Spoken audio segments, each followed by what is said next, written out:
আসসালামু আলাইকুম এভরিওয়ান, সবাই কেমন আছো? আশা করছি ভালো আছো। সবাইকে ঈদ মুবারক, ঈদের শুভেচ্ছা। তো ঈদের আগে থেকে ঈদ পর্যন্ত আমি কি করলাম সেটাই তোমাদের সাথে শেয়ার করছি। এইখান থেকে আমি প্রথমে আদা রসুন পেঁয়াজ এগুলো ঈদের 3 দিন আগে আমি কিনে নিয়েছিলাম। তো এই লোকটা আমার সঙ্গে গল্প করতেছিল, উনি আমার দাদার কথা বলতেছিল। আমার দাদা ছিল এমবিবিএস ডাক্তার। তো দাদার কথা সে আলোচনা করতেছিল, আমার সাথে বলতেছিল যে তোমার দাদা অনেক ভালো মানুষ ছিল।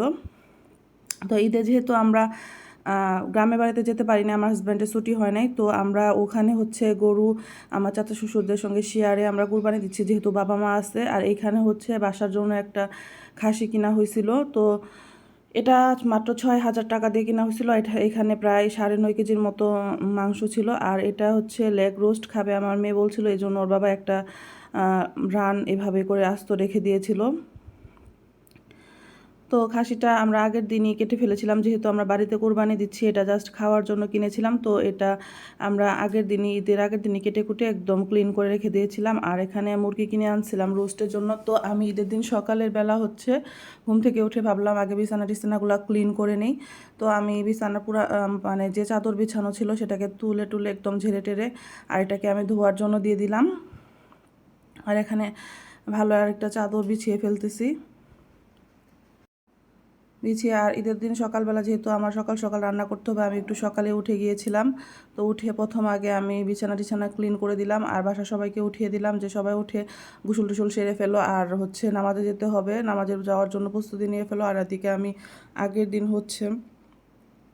একটা পায়েস রেডি করে রাখছিলাম। আর এইবার ঈদে আমি মিষ্টির জিনিসটা খুব কম রান্না করেছি, কারণ আমার ফ্যামিলি যারা ছিল, বাসায় যারা ছিল, তারা সবাই বলতেছিল যে মিষ্টিটা কম করে রান্না করো, এত মিষ্টি খেতে ভালো লাগে না, যেহেতু কুরবানির ঈদ, গরুর মাংস টাংস খাওয়া হবে, জাস্ট একটা দুইটা আইটেম রান্না করো। তো ওইভাবে আমি রান্না করেছিলাম। তো এদিকে আমি বাকি রুমগুলোও একে একে সব ক্লিন করে নিচ্ছি।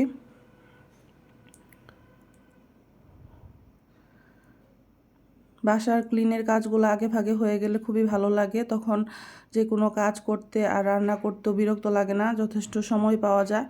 আর তাড়াতাড়ি করে সব কিছু করে ফেলে যায়। তো আমি একে একে সমস্ত রুমগুলো ভালোভাবে একদম ক্লিন করে নিলাম। আর এটা আমার মেয়ের খেলার রুম, এই রুমে বসে আমার মেয়ে খেলে। তো ওর যত খেলনা টেলনা ছিল সব এই রুমে রাখা।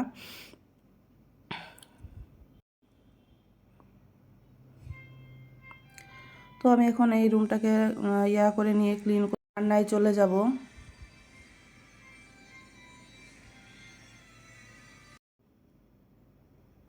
তো একদম সাদামাটা সিম্পল রান্না করব। এখানে দুধটাকে আমি ভালো করে জাল করে নিয়েছি, এটা দিয়ে একদম এটা পিওর যে গরুর দুধ সেটা। তো এটাকে ভালো করে জাল করে নিচ্ছি। আর দুধটা এত ভালো ছিল। এখন আমি চালের পায়েসটা রান্না করব। চালটাকে অনেকক্ষণ আগে আমি ভিজিয়ে রেখেছিলাম, ভিজিয়ে রাখলে চালটা সুন্দরভাবে ফুটে যায় আর একদম খুবই সুন্দর হয় পায়েসগুলা। তো এটাকে ভালো করে আমি কাজু বাদাম কিশমিশ এলাচ তেজপাতা দালচিনি এগুলা দিয়ে ভালো করে পায়েসটা, আর সারা বাসায় এত সুন্দর ফ্লেভার ছড়া ছিল, এটা আসলে আপনারা রান্না না করলে বুঝতে পারবেন না। আমার সম্পূর্ণ বাসা একদম ফ্লেভারে একদমই হয়ে গেছিলো, ভরে গেছিলো। তো পায়েসটা রেডি হয়ে গেছে, এটাকে আমি চিনি টিনি দিয়ে এখন ভালো করে নেড়েচেড়ে মিক্সড করে নিচ্ছি। আর আমি ঝাল আইটেমের মধ্যে একটু নুডলস আর একটু হালিম রেডি করে নিলাম। তো হালিম নুডলস আমার বাসায় সবাই খুব পছন্দ করে। আর এখানে আমি পুদিনা টক দই আর ঠান্ডা বরফ কুচি দিয়ে একটা লাচ্ছির মতো তৈরি করেছিলাম। আমি এটাতে চিনি দেয় নাই, মানে আমাদেরটা চিনি মিশানে, আর আমার মেয়েটার মধ্যে একটু সামান্য চিনি মিশিয়ে দিয়েছিলাম। তো সারাদিন পোলাও রোস্ট গরুর মাংস এগুলো খাওয়ার পরে এই ধরনের লাচিটা খেতে খুবই ভালো লাগে। আর এটা শরীরের জন্য খুব আরামদায়ক, যেহেতু প্রচণ্ড গরম পড়েছে।